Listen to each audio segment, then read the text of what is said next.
سبحانك اللهم وتحيتهم فيها سلام السلام عليكم ورحمة الله وبركاته. الحمد لله رب العالمين، وأفضل الصلاة وأتم التسليم على سيدنا وحبيبنا محمد وعلى آله وصحبه أجمعين. اللهم علمنا ما ينفعنا وانفعنا بما علمتنا وزدنا من فضلك وكرمك علما واجعلنا مخلصين. رب اشرح لي صدري ويسر لي أمري واحلل عقدة من لساني يفقهوا قولي. سبحانك لا علم لنا إلا ما علمتنا إنك أنت العليم الحكيم. ولا حول ولا قوة إلا بالله العلي العظيم. أما بعد. Hadirin mukminin, moga-moga dirahmati Allah Subhanahu wa taala sekalian. Alhamdulillah, kita rafa'kan rasa syukur setingginya kepada Allah Subhanahu wa taala. Malam ini kita dapat meneruskan pada siri yang kedua daripada bacaan kitab Qanun Jinayah Syariah. Hadirin mukminin yang dirahmati Allah sekalian, pada bulan yang lalu kita ambil garis-garis besar untuk mengenal apa dia Qanun Jinayah Syariah. Tuan-tuan yang dirahmati Allah sekalian, kita dapati daripada mukadimah dulu bahawa hudud, qisas dan ketetapan-ketetapan ini adalah datang daripada Al-Quran dan hadis Nabi sallallahu alaihi wasallam. Maksudnya tuan-tuan, berbincang tentang hudud, berbincang tentang qisas dan seumpama dengannya adalah merupakan suatu juzuk daripada perbincangan hukum-hukum yang telah sabit di dalam Islam, seperti salat, zakat dan lain-lain. Tetapi bukan semata-mata Islam pada perkara tersebut. Macam salat, salat satu juzuk daripada Islam, tapi bukan semata-mata Islam itu ada pada salat. Islam merangkumi semua benda, ada bab zakat, ada haji, ada sebagainya. Begitulah hudud. Bukan hudud semata-mata Islam, kan? Tetapi hudud adalah satu juzuk daripada perbincangan hukum yang banyak di dalam Islam. Ini sabit, tuan-tuan. Yang kedua, kita dapati bahawa hudud, qisas, diyat, ta'zir ini datang sebagai memberi kepada kita, menjamin supaya capai maqasidus syariah. Perkara-perkara ini, ketetapan-ketetapan Allah Subhanahu wa taala ini sebagai untuk mencapai maqasid asy-syariah. Apa dia maqasid asy-syariah yang dibincangkan? Boleh undang-undang ini sebagai membela, menjaga kita, jaga diri kita, jaga agama kita, jaga jaga diri, jaga agama, jaga harta, jaga maruah, jaga keturunan. Ini maqasid asy-syariah. Undang-undang ini datang supaya harta kita tidak mudah orang ceroboh, diri kita orang tak boleh nak barang sentuh, maruah kita tidak boleh mudah-mudah dicemarkan oleh orang, keturunan kita terpelihara, agama kita terpelihara. Ini datangnya undang-undang, datangnya apa yang disebut di dalam syariat, dia ada tujuannya untuk capai maqasid yang kita sebutkan tadi. Tuan-tuan, oleh kerana itulah maka dibahaskan, kita sebut pada mukadimah hari itu, untuk capai maqasid inilah ulama membincangkan berkaitan dengan hudud. Ya, satu pasal cerita tentang hukum, satu pasal cerita tentang pelaksanaan hukum, cerita pasal apa dia undang-undang yang akan dikenakan kepada kesalahan sekian. Itu satu bab. Tapi dari sudut prasarana, dari sudut keperluan, dari sudut teknikal, dari sudut apa, itu juga adalah satu perbincangan yang penting supaya capai maqasid yang kita sebutkan tadi. Tentu yang rahmati Allah sekalian. Sebab itu ulama letakkan bahawa hudud ini ditinggalkan ketika mana? Zaman perang. Hudud tidak sesuai untuk dilaksanakan ketika mana kejahilan melampau di dalam masyarakat kerana bimbang-bimbang fitnah kepada agama, hak itu lebih besar daripada keadilan yang kita nak bawa. Kan di dalam keadaan orang fitnah agama dengan teroris dan sebagainya, kan, dalam keadaan orang fitnah agama dengan pelbagai label-label buruk Islamofobia itu, maka dalam suasana yang seperti ini Ibnu Taimiyah kata tidak sesuai dilaksanakan kerana fitnah imbal buruk kepada Islam itu akan lebih besar berbanding keadilan yang kita nak tawarkan. Maka suasana-suasana seperti ini adalah pertimbangannya yang perlu diambil kira. Maka sebab itu hadirin sekalian, dia natijahkan apa? Natijahkan bila berbincang tentang orang yang menolak undang-undang ini ataupun menolak hukum-hukum ini, kita tidak boleh secara mutlak menyatakan orang yang tolak hudud kafir. Tak boleh. Kerana apa? Kerana penolakan itu kita kena lihat di mana. Macam solat tu kan, kalau orang yang memang tak percaya ataupun tak terima dengan fardu solat, itu kafir. Dan tak terima solat langsung, ini kafir. Tetapi kalau yang dia tak terima tu cara sembahyang orang, itu tak kafir. Dan berbeza. Kalau menolak hudud langsung, tak percaya dengan ayat-ayat qisas, kutiba alaikumul qisas, tidak beriman dengan ayat qisas, tidak beriman dengan cerita-cerita hudud yang datang dari Al-Quran ataupun hadis Nabi sallallahu alaihi wasallam, as-sariqu was-sariqatu faqta'u aydiyahuma, pencuri lelaki, pencuri perempuan patut dipotong tangan mereka. Kalau menolak ayat-ayat ini jelas kafir. Dan sebab disebut dalam Quran. Tetapi kalau yang ditolak ataupun yang dipersoalkan ialah dari sudut pelaksanaan, itu kan benda yang berbeza. Kan? Saya nak jelaskan perkara ni. Tolak hudud kafir kerana dia sabit dalam Quran, tetapi tolak pelaksanaan ataupun bincangkan tak sesuai lagi dengan keadaan-keadaan ini, polisnya masih belum difahamkan, dari sudut kehakimannya masih lagi celaru dan sebagainya, itu yang dipersoalkan. Itu bukan mempersoalkan hudud, tidak jelas. Maka menolak perkara ini dia tidak keluar daripada agama, tapi dia dari sudut mempertikaikan, dari sudut pelaksanaan berjaya ataupun boleh dilaksanakan untuk mencapai maqasid ataupun belum baik untuk mencapai maqasid. Inilah yang dibahaskan oleh ulama-ulama dulu. Apa dia maksud menangguhkan hudud, apa maksud tidak sesuai hudud dilaksanakan ketika-ketika itu. Seperti mana yang kita sebut di dalam mukadimah dulu. Jadi maksudnya tuan-tuan, kalau menolak ayat Quran, tidak beriman dengan ayat Quran, itu kafir. Tetapi kalau yang menolak itu dari sudut teknikalnya, itu belum kafir. Tolak sembahyang, itu kafir. Tapi kalau orang sembahyang kita petikai cara dia sembahyang, itu kan beza kan?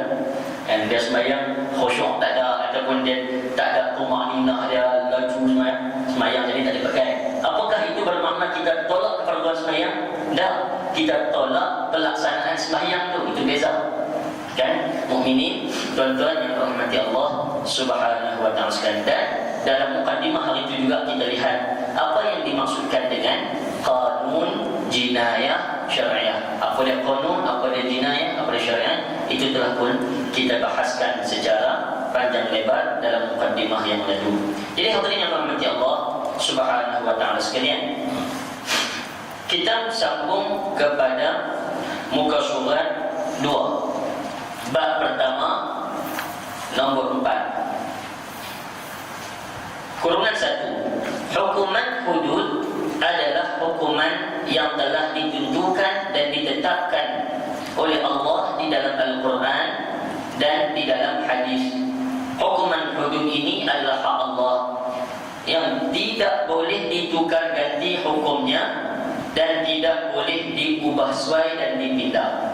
Tuan-tuan, ini kita ambil pengenalan apa dia jinayah yang dibahaskan di dalam Islam, apa dia ukubah dia dan sebagainya. Sekarang kita nak tengok pecah satu-satu. Apa dia hudud, apa dia qisas, apa dia diyat, apa dia ta'zir. Jadi tajuk kita pada malam ini yang akan kita bahaskan pengenalan kepada 4 perkara ni: hudud, qisas, diyat dan ta'zir. Kalau ada masalah insya-Allah. Jadi hadirin kita masuk kepada perbincangan pertama kita. Hudud. Apa dia yang dimaksudkan dengan hudud?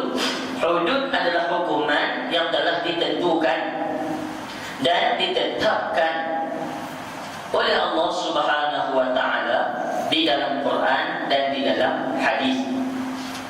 Hukuman hudud ini adalah hak Allah yang tidak boleh ditukar ganti hukumannya dan tidak boleh diubah suai dan dipindah.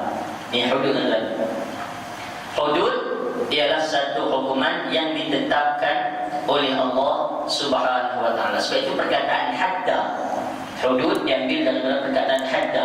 Hadda ni apa ya? Batasan. Sebagian ulama kata larangan.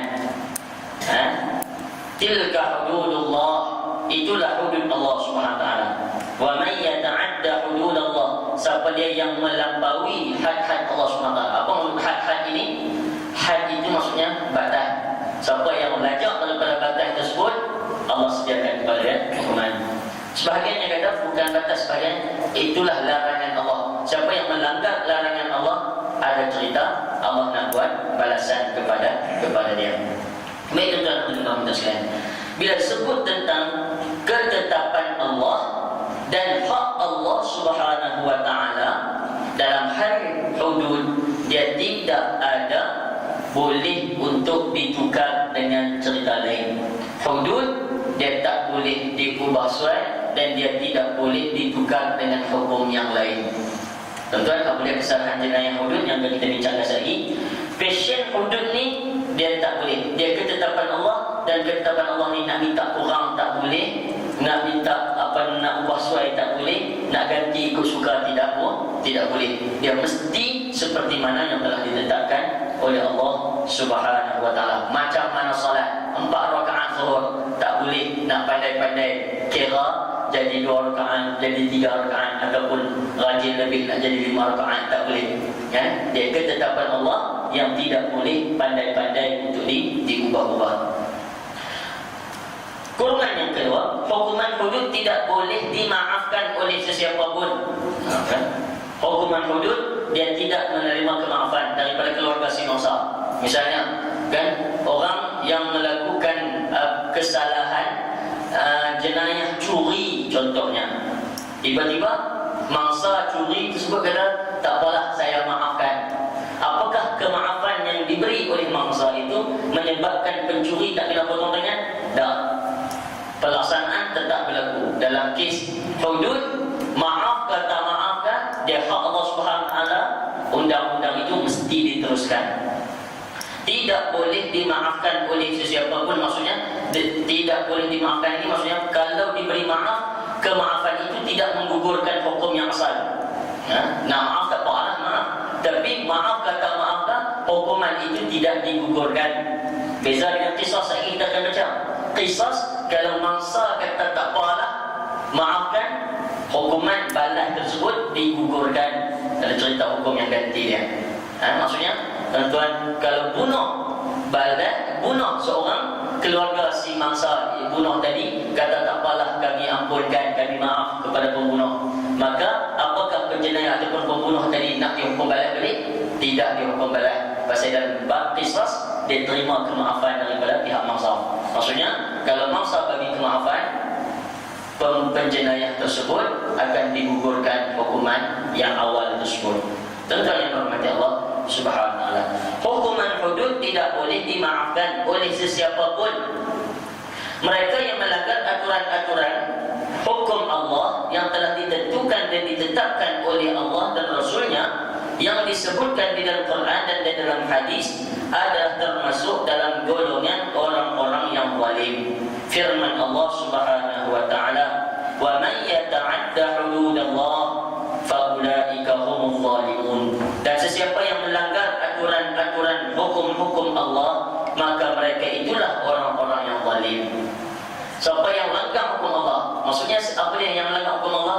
Mengambil hukum lain daripada apa yang Allah tetapkan, pindah-pindah apa yang Allah tetapkan, maka mereka itu adalah orang yang zalim. Ini yang orang ataupun umat Islam, dia mesti ada cita-cita untuk melaksanakan hudud, ada cita-cita untuk memperjuangkan hudud dan qisas ini dapat ditegakkan. Kerana kesannya apa ya? Kalau memilih hukum lain ataupun menggunakan hukum lain selain daripada apa yang Allah tetapkan, maka perkara tersebut, pandai-pandai tersebut, ubah suai tersebut adalah dari satu bentuk kezaliman yang Allah Subhanahu wa taala kata dan ancam di dalam Al-Quran. Tuan-tuan yang dirahmati Allah sekalian, tapi kita sebut dulu hudud ini dia adalah tanggungjawab pemerintah. Tadi dia kata tak padan Nazari Talib pula kena undang-undang hak sivil sekarang ni kan, mencuri kena berapa penjara. Dia kata tak boleh. Azul Zalim dia nak pergi potong tengah orang, tak boleh. Tanggungjawab tu tanggungjawab pemerintah. Dia kena ubah secara menyeluruh. Dia bukan ubah ikut dia selera dia. Nanti kita kena faham, dan ini prinsip tunggal-gali besar yang telah pun kita jelaskan dulu lagi. Jadi hadirin rahmati Allah sekalian, yang kelima, kesalahan-kesalahan yang wajib dikenakan hukuman hudud ialah 17. Pertama, berzina. Kedua, menuduh orang berzina. Ketiga, minum arak.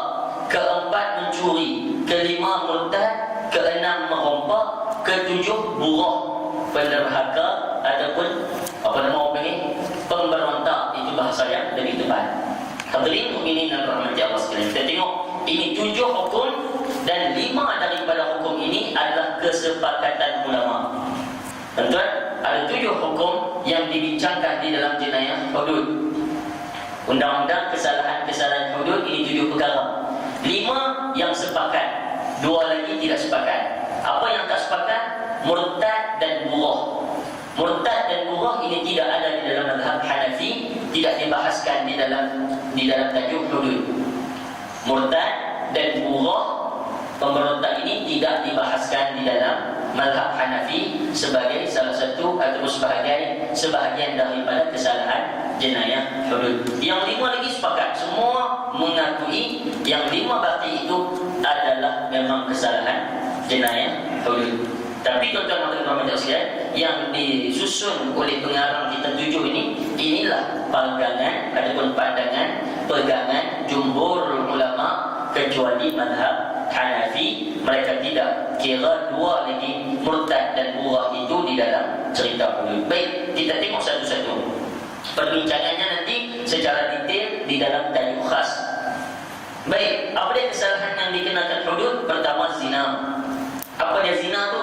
Melakukan persetubuhan tanpa nikah yang sah mengikut hukum syarak.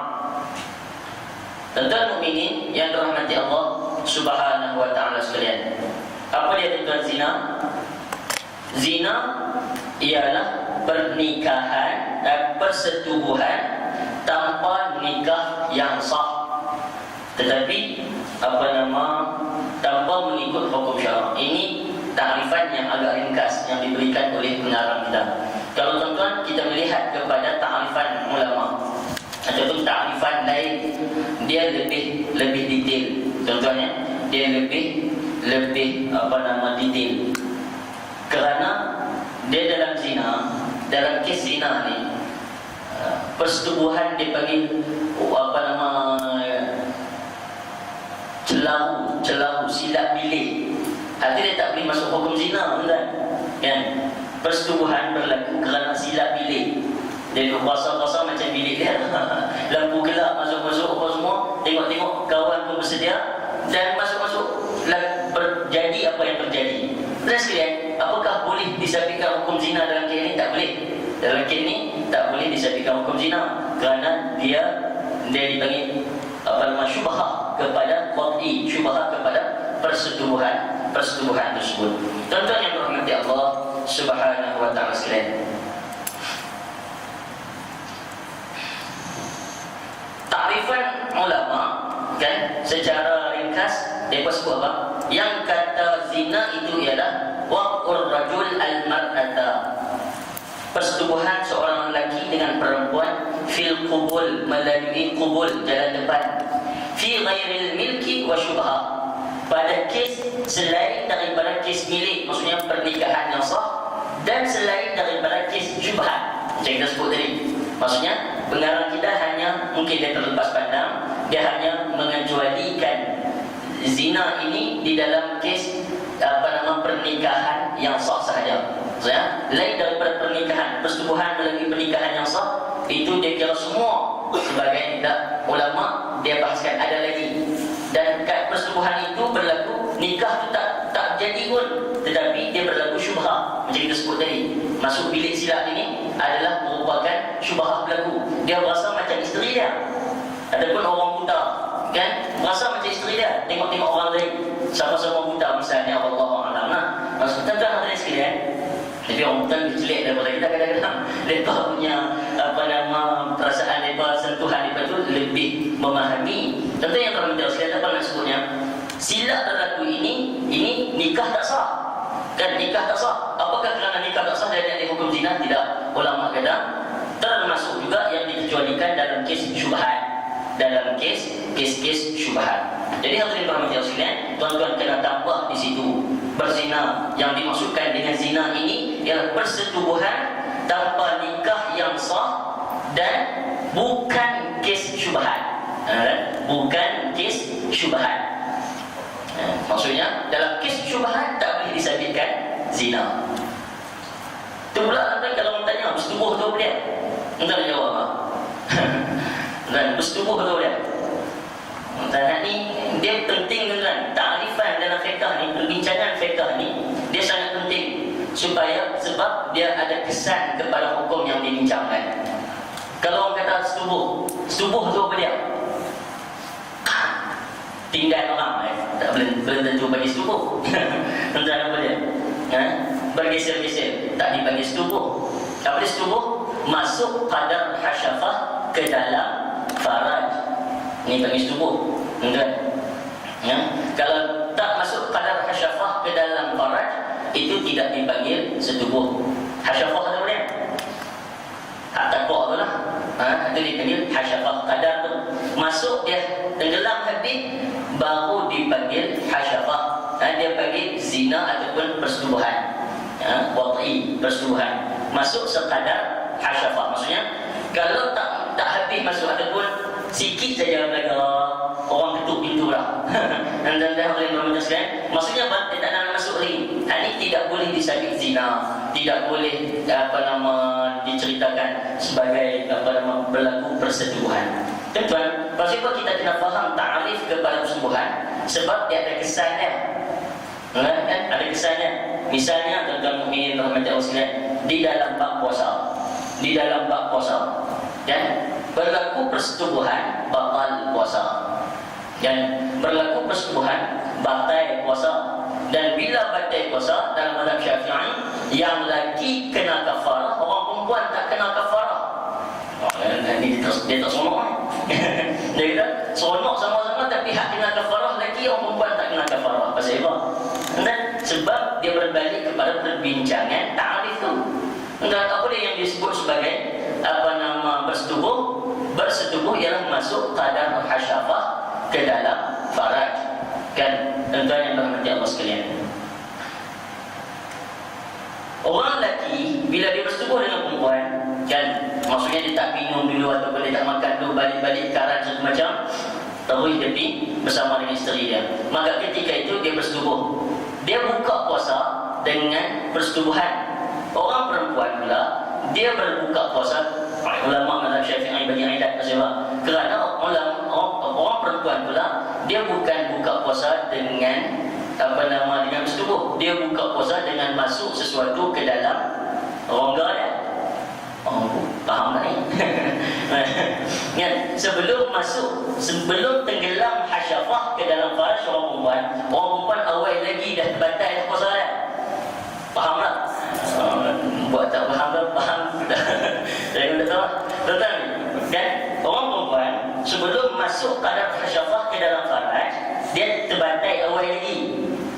Batal ke mana? Sesuatu sudah masuk ke dalam dia. Maksudnya masuk tu walaupun tak qadar hasyafah, tak tenggelam lagi, dia sudah terbatal dah. Bila masuk qadar hasyafah baru jadi hukum bersetubuh. Bila jadi hukum setubuh, maksudnya apa tuan-tuan? Orang lelaki dia buka puasa dengan setubuh, orang perempuan dia buka puasa dengan masuk sesuatu ke dalam rongga. Kan, baru berlaku persetubuhan bila qadar hasyafah masuk tenggelam.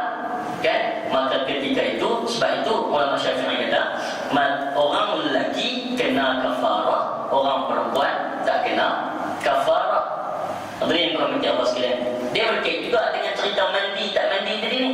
Tak tenggelam hasyafah kan, baru duduk sama, tiba-tiba orang ketuk pintu rumah, buat motor balik main misalnya. Hadirin rahmati Allah sekalian, pakai balik, jumpa setelah masuk rumah semua, tak kena semayang orang, nak kena mandi je lah. Tak kena mandi lah sekalian. Maksudnya kena lihat balik kepada saudara ni. Masuk tak kadar hasyafah? Masuk kadar hasyafah, berlaku subuhan. Maka berlaku subuhan, inzal tak inzal, keluar mani tak keluar mani, dia wajib mandi. Kalau setakat geser-geser tidak masuk, maka itu tidak dipanggil persetubuhan. Ini tuan-tuan, dia bukan pantang temu pun mandi, pantang temu mandi tak. Dia sebab itu penting kepada takrif, sebab dia memberi kesan kepada hukum yang datang kemudian daripada itu. Cerah mata. Baik, yang pertama zina. Yang disebut zina, persetubuhan tanpa nikah yang sah, dan bukan juga di dalam kes syubhat. Itu yang dimasukkan dengan zina. Macam mana pelaksanaan itu kita akan bincang di dalam tajuk yang khas nanti. Yang kedua, menuduh orang zina. Ini juga termasuk di dalam jenayah hudud. Menuduh orang zina. Apa dia menuduh orang zina? Itu dipanggil sebagai qadhaf, membuat tuduhan zina kepada seseorang yang dia, Allah SWT sebut apa? Mukminat ghafilat, orang beriman tetapi dia terlalai. Orang terlalai, dia jaga diri, tapi kadang-kadang dia terdedahkan diri dia kepada, mudah untuk orang buat tuduhan kepada dia. Dia terlalai. Maksudnya tuduhan kepada dia, kita tak pernah jumpa pun dia berzina, tak pernah tahu pun dia berzina, tapi dia tu pelacur, sudah dikenal orang. Tuduhan kepada dia tu nak kena qadhaf ataupun tidak? Tak kena qadhaf. Sebab sudah faham dan sudah maklum penzina, sudah maklum dia itu sebagai pelacur. Kes ni tidak dikenakan tuduhan qadhaf kepada orang yang menuduh dia. Tetapi bagi orang yang jaga diri, walaupun kadang-kadang dia tak pakai tudung, ni yang dipanggil lalai tadi ni, dia dedahkan diri dia kepada orang boleh buat tuduhan kepada dia. Tuduhan dengan zina, iaitu membuat tuduhan zina ke atas orang yang baik lagi suci.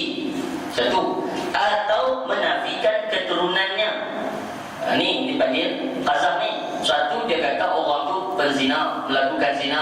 Semalam dia zina dengan siapa, ataupun dulu dia zina dengan siapa. Ataupun tuduhan yang kedua, ialah tuduhan menafikan nasab. Anak haram. Itu bahasa orang kita pun cukup kena berhati-hati bahasa ini kan. Sebab menafikan anak itu sah daripada ayah ataupun mak dia, ini bahaya.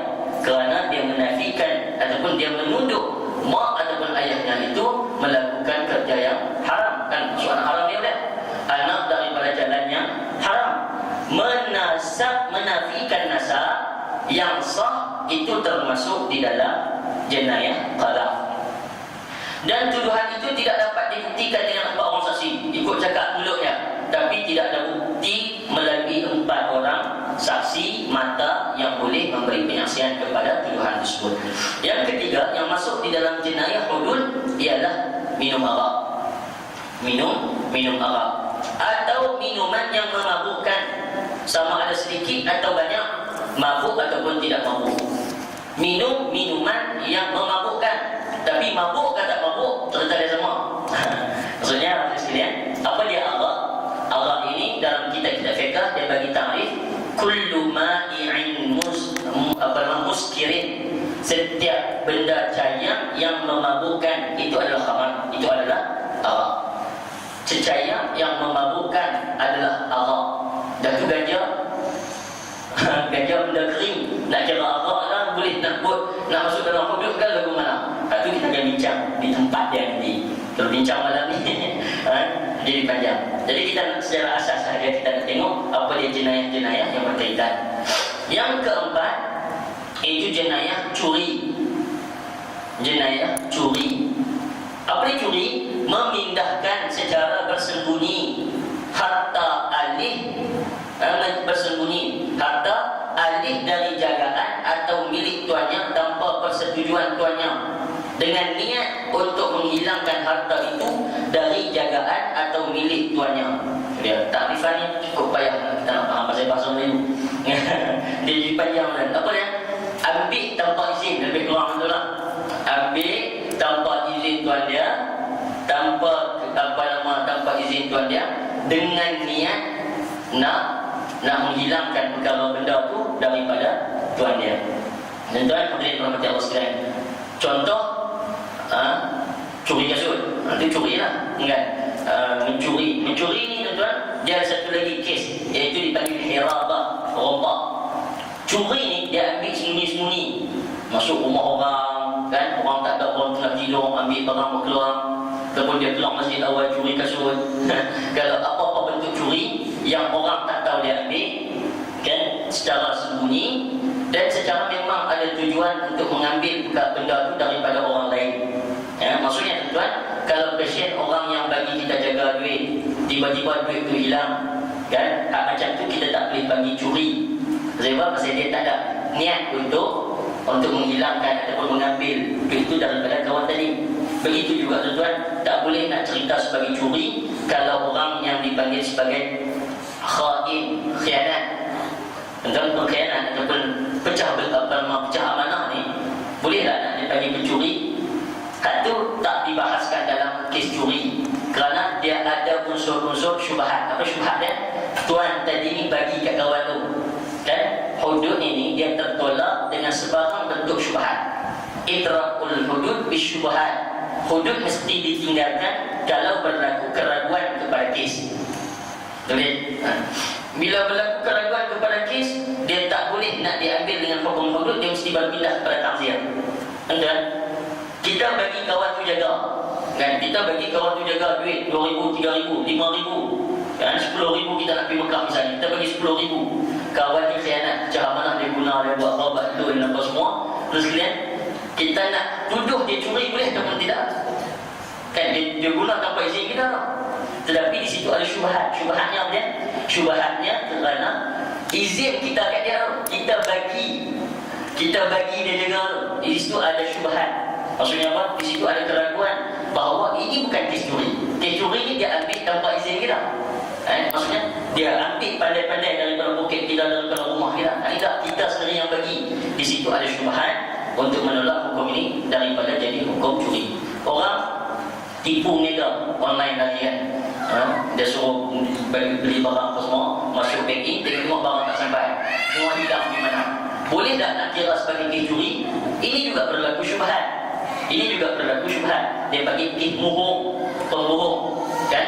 Dalam kes bohong, dia juga tidak masuk dalam kes curi. Dia ada cerita lain, bukan kata lepas, tapi dia ada kes lain. Dia tidak boleh disabitkan dengan hukum mencuri. Curi ni dia sendiri ambil daripada tuan dia tak tahu kan, tuan dia tak tahu, tuan dia tak izin, tuan dia tak serahkan, dan dia memang bertujuan untuk menghilangkan perkara ataupun benda itu daripada tuan dia.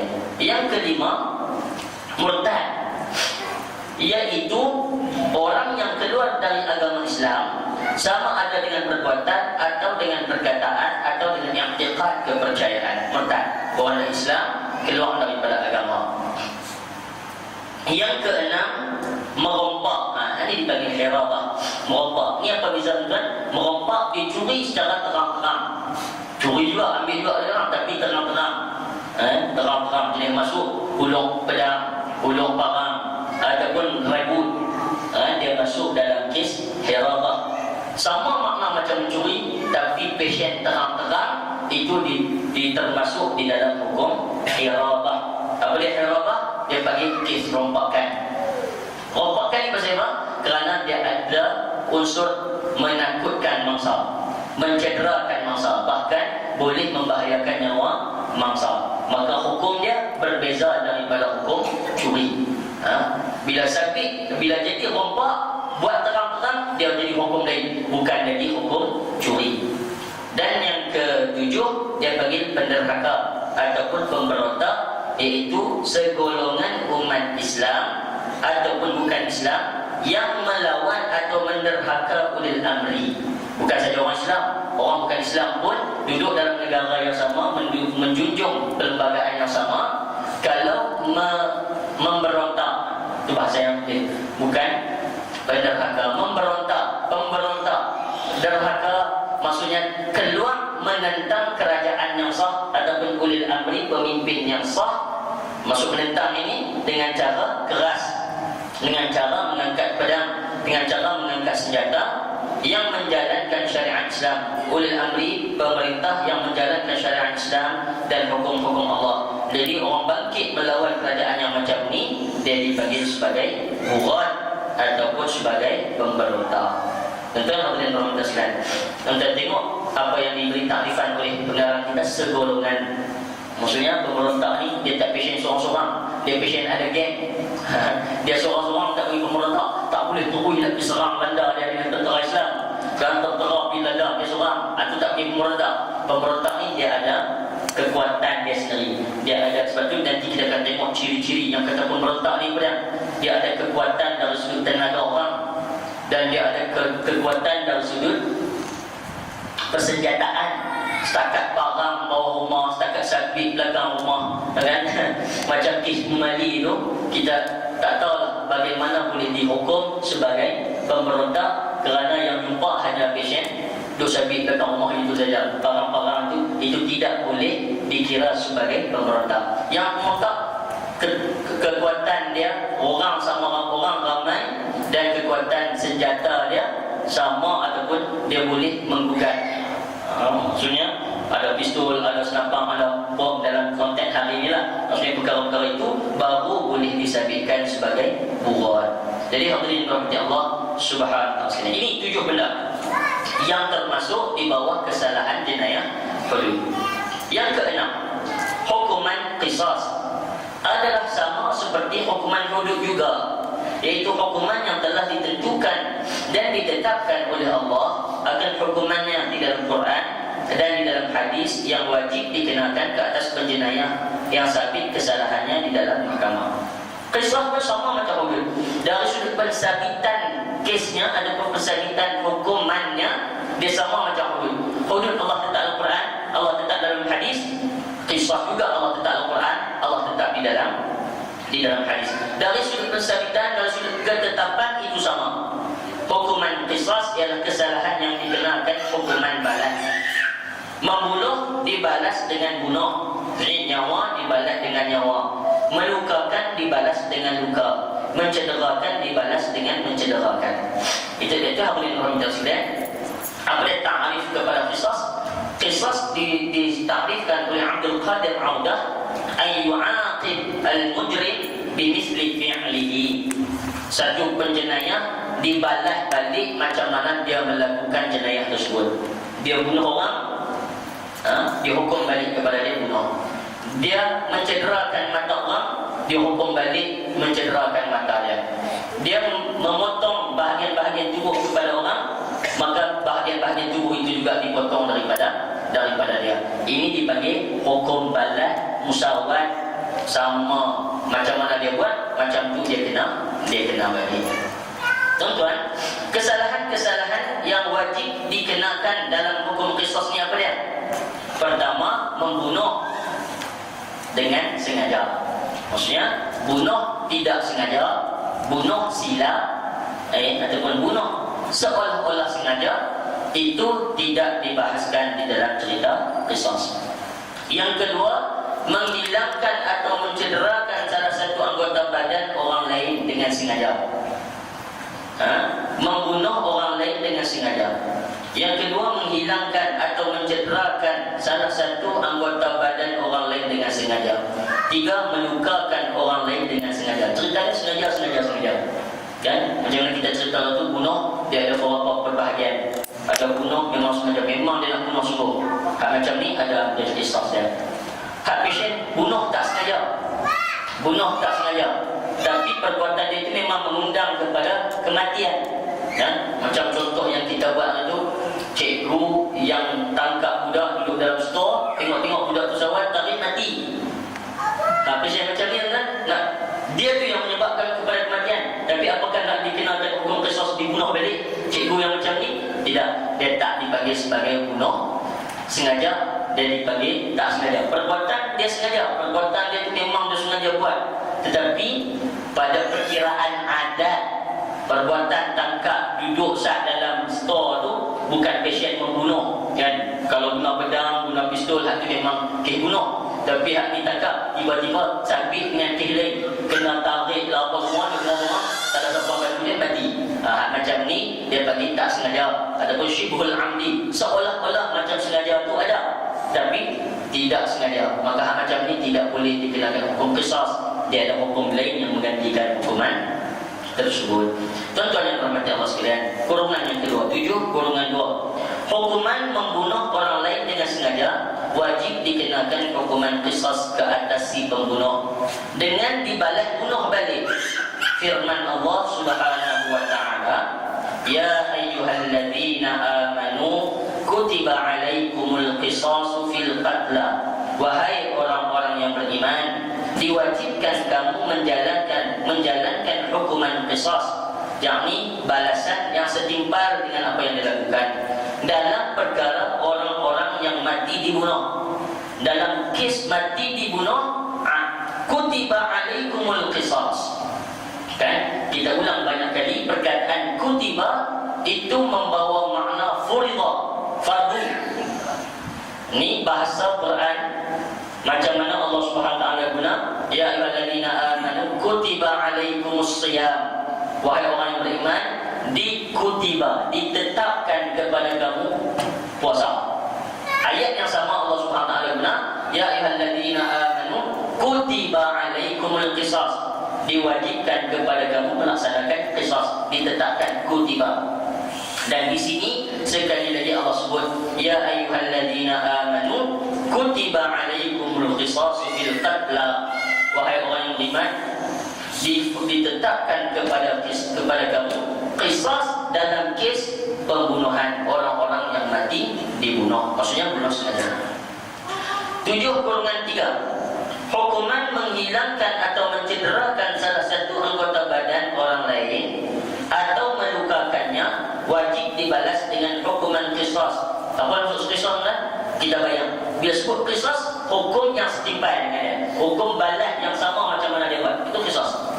Kan? Dia cederakan mata dia balik. Dia bunuh dia balik. Dia kerat tangan orang, kerat tangan dia balik. Gitu. Maksudnya macam mana dia buat, macam tu dihukum kepada dia.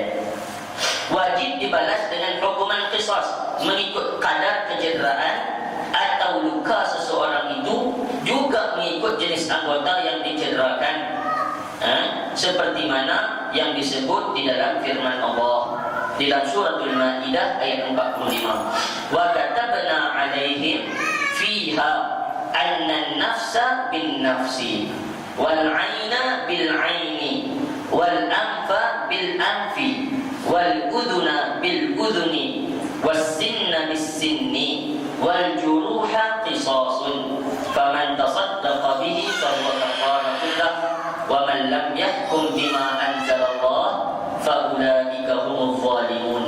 Dan kami telah tetapkan atas mereka di dalam kitab Taurat itu bahawa sesungguhnya diri dibalas dengan diri, jiwa dibalas dengan jiwa, nyawa dibalas dengan nyawa, mata dibalas dengan mata, hidung dibalas dengan hidung, telinga dibalas dengan telinga, gigi dibalas dengan gigi, dan luka-luka juga hendaklah dibalas seimbang seperti mana di dalam qisas.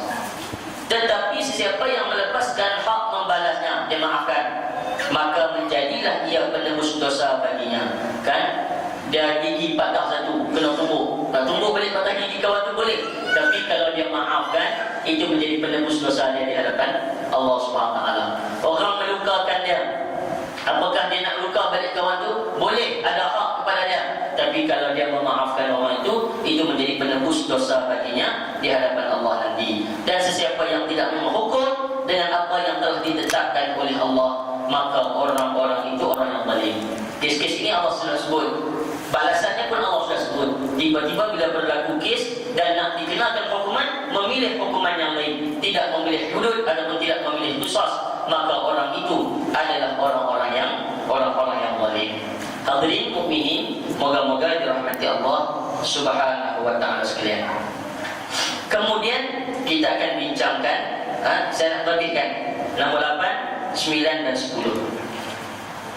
Yang ke-8 yang akan kita bincangkan ialah berkaitan dengan harta yang wajib dibayar dan diberikan oleh penjenayah kepada wali atau waris mangsa sebagai ganti rugi disebabkan jenayah yang dilakukan oleh penjenayah ke atas mangsanya. Ini dipanggil di dalam hukum diat. Ini kita panggil dalam hukum diat. Apa dia diat? Diat ganti rugi. Ganti rugi yang penjenayah, pihak penjenayah mesti bayar kepada keluarga ataupun waris si mangsa. Hukuman diat adalah hukuman kesalahan-kesalahan yang sehubung dengan kesalahan qisas. Hukuman diat ialah hukuman yang telah ditentukan dan ditetapkan Allah dan Rasulnya di dalam Quran dan hadis sebagai ganti rugi di atas kesalahan-kesalahan yang melibatkan kecederaan anggota badan atau melukakannya. Hadirin yang dirahmati Allah Subhanahu wa taala sekalian. Perbincangan dia agak panjang tuan, nanti saya rasa sekarang coba lepas sekarang saya rasa saya nak berhenti di sini dulu untuk kita bawa perbincangan ini ke bulan depan insya-Allah. Tuan-tuan, dia sebagai dipanggil sebagai dipanggil orang dalam undang-undang tuan. Selain daripada pecahan-pecahan macam ni, ada hudud, ada qisas, ada apa semua. Juga hukuman-hukuman ini dikenal ataupun dilihat dari sudut hubungannya. Dia ada dipanggil hukum asal, kemudian dia dipanggil hukum badal, hukum ganti, kemudian dia dipanggil hukum tabai, hukum yang menurut hukuman tersebut. Yang keempat dia dipanggil hukum takmili, misalnya macam ni. Satu orang yang melakukan kesalahan zina, satu orang yang melakukan kesalahan zina, dia dihukum rejam ataupun dihukum sebat seperti tadi. Orang yang melakukan curi, dia dihukum potong tangan. Orang yang melakukan kesalahan bunuh, dia dibunuh balik. Hal ini kita bagi hukum asal. Dalam kes qisas, dia ada hukum badaliyah. Maksud badaliyah ni hukum ganti. Hudud tak ada badal, hudud tidak ada ganti. Kalau potong, kalau rejam, kalau sebat, dia tak ada ganti. Tapi bila mulai qisas, dia ada badaliyah, dia ada ganti dia. Kalau dimaafkan hukum yang asal, dia tukar kepada yang ganti. Ganti ni apa dia? Diat misalnya. Diat masuk dalam ganti. Dia bunuh orang, nak bunuh balik. Kalau dia penjenayah pembunuh melakukan pembunuhan, keluarga mangsa boleh memaafkan pembunuh dan si pembunuh bayar, maksudnya hukuman bunuh tersebut gugur daripada dia, tetapi dia kena hukuman ganti. Hukuman ganti dia bayar balik ganti rugi kepada keluarga mangsa. Ini dia panggil badaliyah. Tuan-tuan, cara mudah kita fahamkan. Di dalam satu-satu kes salah jenayah, satu-satu kes hari ini yang kita tengok, hukuman dia tak dua. Satu, ganti 10,000 misalnya. Kalau tak boleh bayar, baru penjara berapa lama sekian. Dia macam tu. Tuan-tuan, walaupun bentuk bayaran, kadang-kadang dia adalah hukum asal. Kalau tak boleh buat hak asal, baru dia main hak ganti. Tapi selalunya dia main dalam bentuk pilihan. Qadhi ataupun hakim, dia memilih hak mana yang lebih sesuai kepada penjenayah. Dan bagi orang yang kaya, kena 10,000, dia tak rasa apa. Dia belanja hari-hari pun lebih daripada tu lagi. Tapi maksudnya penjara adalah lebih berfaedah kepada dia. Penjara lebih mengisahkan dia. Maksudnya dalam kes macam ni, kalau orang tu buat salah, bagi hukum kat dia 10,000, tapi dia tak rasa apa, buat lagi balik. Tapi duduk penjara 2 bulan, teringat kat mak teriak hari, baru nak rasa. Maka dia dalam bentuk pilihan. Kadang-kadang dalam bentuk pilihan, kadang-kadang dalam bentuk asal dan ganti. Kalau tak boleh buat, maka baru penjara sebagai ganti dia. Ini sebagai dipanggil badaliyah. Yang ketiga dipanggil tabaiyah. Tabaiyah ni yang mengikut hukuman tersebut, yang mengikut tersebut. Apa yang masuk tersebut? Bila misalnya kita sebut contoh orang yang melakukan pembunuhan, sabit dia adalah pembunuh, kan? Tak perlu abang kat dia kena puasa kafarah. Kafarah puasa bunuh ni, kafarah bunuh ni puasa 2 bulan 60 hari untuk dalam Quran sebut. Tak perlu hakim kata kat dia kena puasa 60 hari. Pasal apa? Hakim pasien turut dengan hukum. Sabit dia jatuh kesalahan bunuh, maksudnya hak 60 hari kena puasa ni dia kena pandai-pandai buatlah. Tak disebut oleh hakim pun hukuman tersebut memang tabi'iyah, mengikut kepada kes yang telah diputuskan. Misalnya hadirin yang dirahmati Allah Subhanahu wa taala sekalian, tabi'iyah. Misalnya lagi dalam kes orang yang membuat tuduhan qadhaf. Orang buat tuduhan qadhaf, tuan-tuan. Buat tuduhan qadhaf, tuduhan zina kepada orang dan tak boleh bawa saksi. Sabit dia ini melakukan jenayah qadhaf. Sabit dia salah dalam kes qadhaf. Hakim sabitkan hukum, maksudnya dia kena faham dia tak layak jadi saksi. Hakim tak perlu jelas dah, orang bersalah ini tidak layak untuk jadi saksi. Pasal apa? Dalam Quran sebut dah, tidak diterima syahadah penyaksiannya sampai bila-bila. Maksudnya orang yang melakukan jenayah qadhaf dia tidak layak jadi saksi. Dalam kes nikah kahwin ke, dalam kes apa ke, nak jadi saksi tak boleh. Itu dipanggil hukum tabi'iyah. Qadi, hakim sebut tak sebut perkara tersebut, orang tadi dia kena tahu sendiri itu adalah kesalahan yang dia kena tanggung. Dan yang keempat dipanggil hukum takmiliyah. Takmiliyah ni ialah penyempurnaan kepada hukuman tersebut. Misalnya orang yang disabitkan hukuman rompak sampai menyebabkan kematian, ragut sampai mati, misalnya rompak sebabkan kematian. Hadirin yang dirahmati Allah sekalian, dalam kes yang macam ni, hakim akan buat hukuman sabit kepada dia dibunuh dan dipalang. Dan dalam kes jinayah khiyarabah yang paling dahsyat, kalau sabit dengan kematian, rompakan berlaku sampai melakukan kematian, dia kena hukum bunuh dan dipalang. Bunuhnya disalib. Kalian rahmati Allah sekalian. Apa yang maksud takmiliyah? Takmiliyah ni war-warkan pada orang, maksudnya dipamerkan sehari, 2 hari, 3 hari itu dipanggil takmiliyah. Itu maksudnya pelaksana dia kena fahamlah, dan tidak perlu untuk hakim menyebut perkara-perkara tersebut. Ini contoh-contohnya hadirin sekalian, perkara yang berkait dengan diyat, dan kita akan bincang lebih lanjut insya-Allah pada bulan depan. Wallahu subhanahu wa ta'ala a'lam. Ada soalan?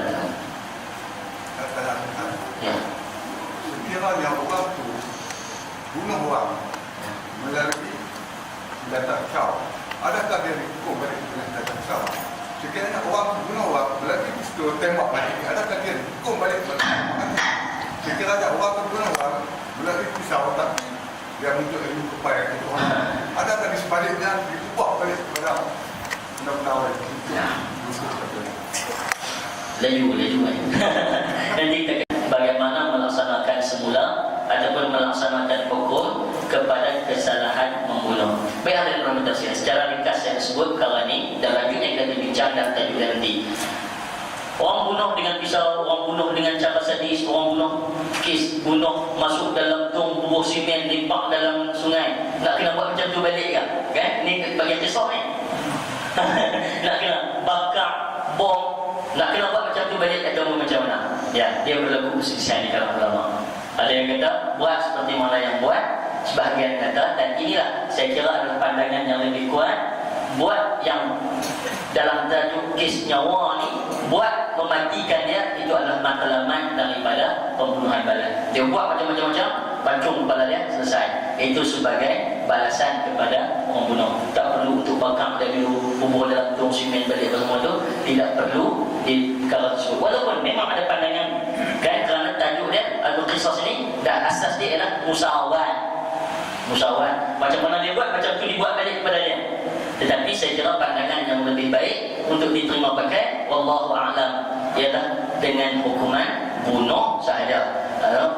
Pancunglah dalam cerita Islam ni, idza qataltum fa ahsinul qitlah, apabila kamu mau bunuh, dalam hukum-hukum yang kita bincangkan fa ahsinul qitlah, maka ihsanlah dalam pembunuhan tersebut, kata Nabi sallallahu alaihi wa ala alihi wasallam. Wallahu a'lam. Ya.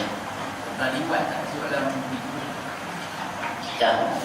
Di dalam kes liwat masuk di dalam tajuk qadhaf. Liwat contoh nak sebut apa? Liwat tak masuk dalam hudud. Ya. Hadirin yang mukminin yang dirahmati Allah sekalian, saya tak tahu, mungkin saya berlepas pandang ke mana.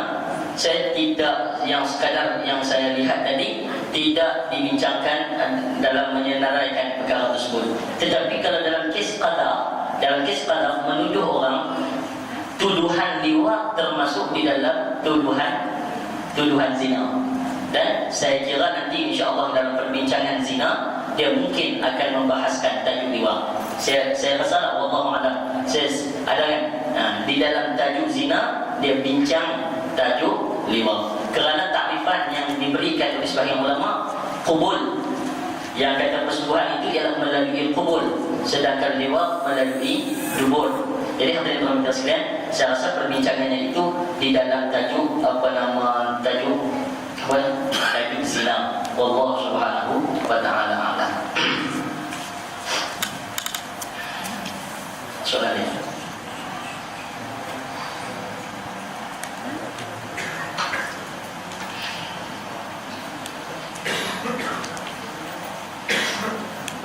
Minta maaf banyak-banyak tuan-tuan, yang baik daripada Allah Subhanahu wa taala, yang silap salah itu daripada kelemahan diri saya sendiri. Moga Allah ampunkan saya dan ampunkan kita semua insya-Allah.